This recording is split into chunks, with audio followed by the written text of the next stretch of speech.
73. On the 6th Sunday after Pascha, a teaching of St. John Chrysostom from the Gospel about the blind man.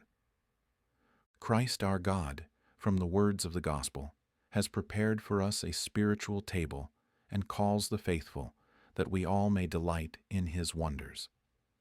At that time, as Jesus was walking with his disciples, he saw a man who had been born blind, who from his mother's womb had never seen with the faculty of the eyes, having no visible sign of sight.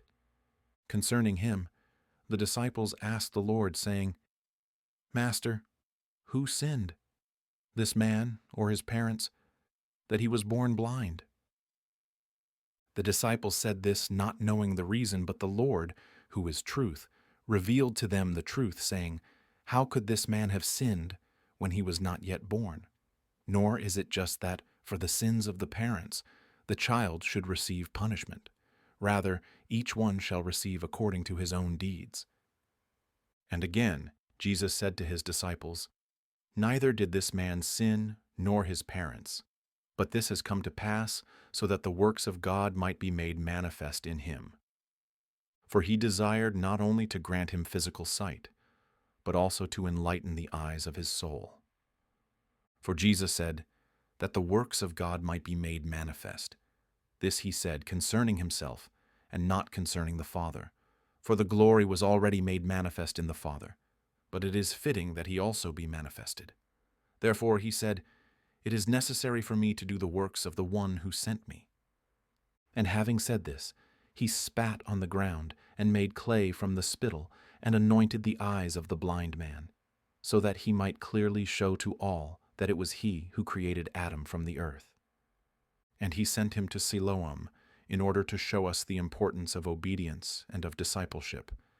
And the blind man, having washed, returned seeing. And the neighbors, having seen him, were saying, "Is this not the one who used to sit and beg for alms?"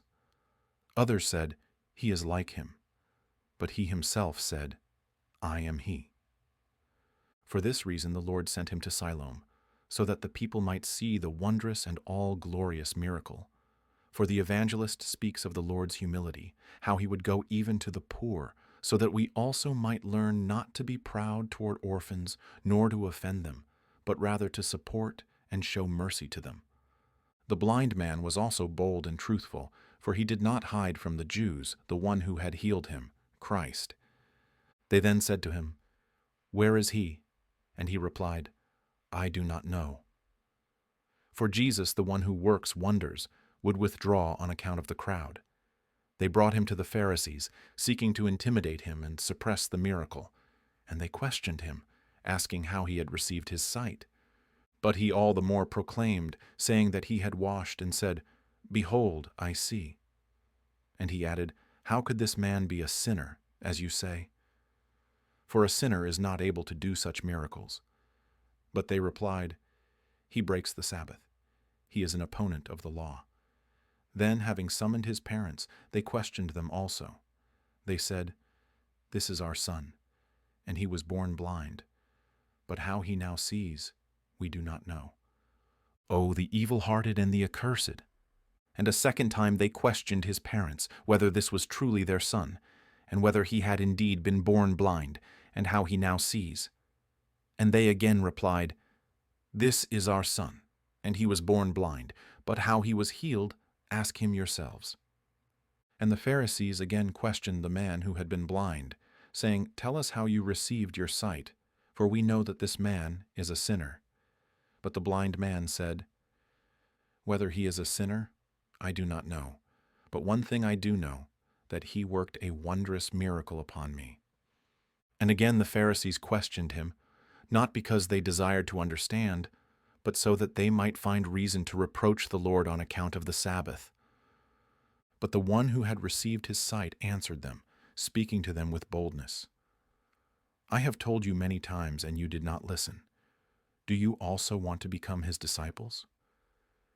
In saying this, he showed plainly that he was his disciple. But the Pharisees said, "You are his disciple, but we are disciples of Moses." "O you lawless ones, if you truly believed Moses, you would not have blasphemed the Lord, for Moses is his servant." And the man who had received sight said, "Can a sinner perform such signs as these? For we know that God does not listen to sinners, but if anyone is God-fearing and does his will, that one he hears. From the beginning of the world, it has never been heard that anyone opened the eyes of one born blind. Others indeed had their eyes opened, but not those born blind, rather those who had suffered from blindness as an affliction. But this miracle is truly wondrous." Yet the Pharisees, unwilling to hear the truth plainly declared, reproached him, saying that he was born in sins, and they cast him out of the assembly. O deceitful sons, haters of truth! Afterward, Jesus found him in the temple and comforted him, saying, "Do you believe in the Son of God?" And he asked, "Who is he, Lord, that I may believe in him?" And Jesus said to him, "He who has healed you, it is he who speaks with you." And the man immediately showed the work of faith, saying, "I believe, Lord," and he worshipped him.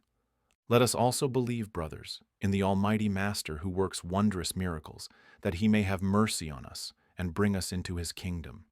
To him be glory, now and ever, and unto the ages of ages. Amen.